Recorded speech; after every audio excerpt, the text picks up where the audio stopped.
우리 함께 볼 말씀은 베드로전서 3장 13절부터 16절의 말씀입니다. 우리 합독하도록 하겠습니다. 또 너희가 열심으로 선을 행하면 누가 너희를 해하리요. 그러나 의를 위하여 고난을 받으면 복 있는 자니 그들이 두려워하는 것을 두려워하지 말며 근심하지 말고 너희 마음에 그리스도를 주로 삼아 거룩하게 하고 너희 속에 있는 소망에 관한 이유를 묻는 자에게는 대답할 것을 항상 준비하되 온유와 두려움으로 하고 선한 양심을 가지라. 이는 그리스도 안에 있는 너희의 선행을 욕하는 자들로 그 비방하는 일에 부끄러움을 당하게 하려 함이라. 아멘. 우리가 베드로전서 그 앞에 있는 야고보서를 읽어보면은 가끔 생기는 의문이 있을 것입니다. 구원은 오직 믿음으로 받는 것 아닌가? 왜 이렇게 행함을 강조하는가? 구원에 대한 개념을 우리가 다시 정리할 필요가 있습니다. 물론 구원은 근본적으로 죄에서 건짐을 받는 것, 속죄함을 받는 것이죠. 하나님의 형상으로 창조된 인간이 창세기 3장에 그 범죄로 말미암아 전적인 타락 가운데 죄인이 된 것이죠. 무능 가운데 있게 된 것입니다. 스스로 그 죄에서 빠져나올 수 없는 거죠. 사랑과 긍휼이 풍성한 하나님께서 그래서 인간의 구원을 계획하신 것입니다. 인간 스스로는 절대로 그 죄 가운데 빠져나올 수 없기 때문에 성자 예수님을 이 땅에 보내주신 것이죠. 그 예수님이 그리스도로 우리의 죄를 위해서 십자가에서 죽으신 것입니다. 우리의 죄를 십자가에서 대속하신 것이죠. 이로 말미암아 속죄함을 입게 되어진 것입니다. 언제요? 그 그리스도를 믿을 때. 그리고 그 그리스도와 연합됨으로 의롭다함을 받게 되어진 것이죠. 이것을 칭의 구원이라고 합니다. 여기서 끝인가요? 보통 구원받았다 하면은 사람들이 여기에 머물러만 있어요. 하나님의 구원의 계획은 이 칭의 구원에서만 끝나는 것이 아니라는 것이죠. 이 칭의라 함은 결국은 법적으로 하나님께 양자로, 자녀로 인정함을 받는 건데요. 여기서부터 시작입니다. 이제는 하나님의 자녀답게, 하나님의 백성답게 우리를 거룩하게 마땅한 모습으로 우리를 변화시켜 나가신다는 것이죠. 성장시키는 것입니다. 그리스도 안에서요. 이것이 바로 성화 구원이죠. 정말로 우리가 날마다 주님을 닮아가는 거예요. 하나님의 성품을 담는 것이죠. 마땅한 모습으로 우리를 바꿔나가는 것. 그래서 우리는 죽는 그날까지 그 그리스도의 그 십자가의 은혜를, 그 보혈을 붙잡고 성령의 도우심을 받아 날마다 성화되어지는 은혜 가운데 들어가는 것. 그것이 바로 성도가 누릴 성화 구원의 축복인 것이죠.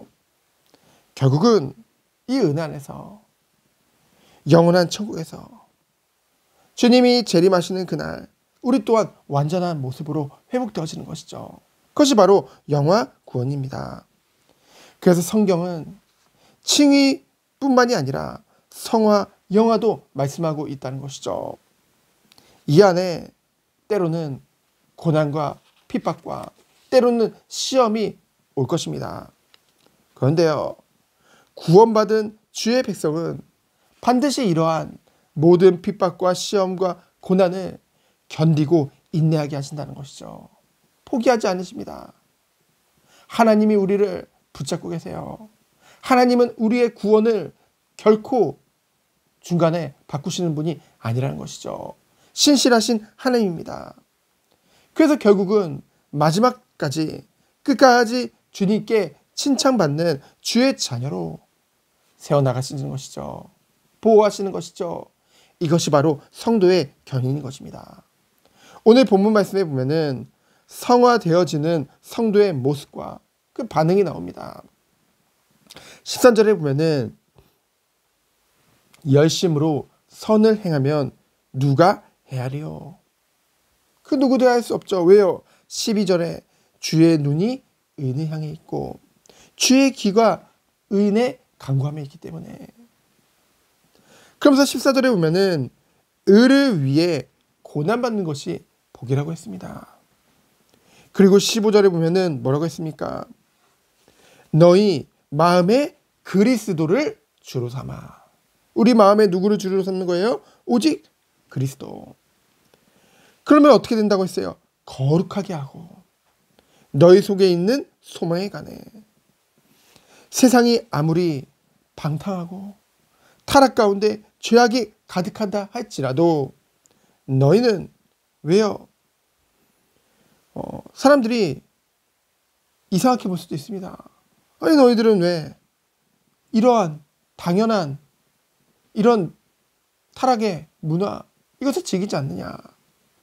왜 너희는 방탕한 삶을 살지 않느냐?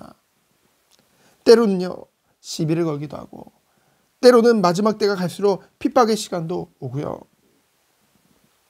하지만 그럼에도 다들 악하고 오직 나밖에 모르고 개인주의 가운데 가더라도 성도는 이러한 세상 가운데 오직 자기를 부인하고 주님을 따르며 베풀고 섬기고 희생하는 이 모습을 그들은 이해하지 못할 수도 있어요. 하지만 결국은 15절의 말씀과 같이 하나님의 때가 되면 우리 속에 있는 소망에 대해 묻는 날이 올 것이라는 것이죠. 불신자들이요, 우리에 대해서 뭔가 때로는 시비를 걸기도 하고 때로는 핍박도 하지만은 사실은 지켜보고 있는 것입니다. 그래서 대답할 것을 항상 준비하라고 했죠.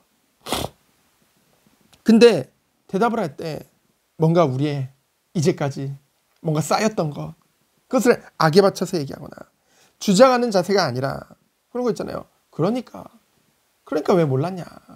그러니까 왜 알지도 못하면서 그랬냐? 이런 자세가 아니라 뭡니까? 온유와 하나님을 경외함으로 증거하라고 했어요. 두려운 마음으로 증거하라고 했죠. 그러면서 16절에 보면 뭐라고 했습니까? 선한 양심을 가지라. 여러분, 우리가요 예수 그리스도를 통해 구원받았을 때 우리의 모든 우리 안에 있는 성령께서 우리와 함께 하시면서 우리 양심도 깨끗하게 변화받는 것이죠. 그래서요 믿는 자가 어찌 그렇게 할 수 있느냐라는 그 불신자의 말이 사실 맞다는 것이죠. 믿는다면 그럴 수 없는 것입니다. 정말로 구원을 받았다 하면 우리의 죄가 속죄함을 입는 것뿐만이 아니라 우리 양심도 깨끗하게 변화되는 것이기 때문에 선한 양심, 바로 주님의 마음을 우리 또한 가진 것이기 때문에 그래서요 성도는요 어떤 상황 속에서도 선행을 베풀 수 있는 것입니다. 그들은 욕하죠. 그러나 결국은 부끄러움을 당하게 될 것입니다.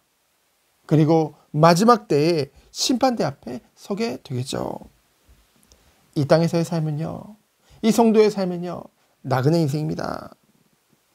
영원한 상급을 바라보며 영생의 삶을 소망하며 이 땅에서의 삶은요, 오직 선한 양심을 가지고 선행을 행함으로 그들이 믿지 않는 자들마저도 우리의 행실을 보고 결국은 하나님을 믿을 수밖에 없는, 하나님을 인정할 수밖에 없는, 두 손을 들어 하나님께 영광 돌릴 수밖에 없는 그런 산 제사로 우리의 삶을 드리는 우리 모든 성도님들이 되어지기를 예수 그리스도 이름으로 축원드립니다. 시장 기도합니다.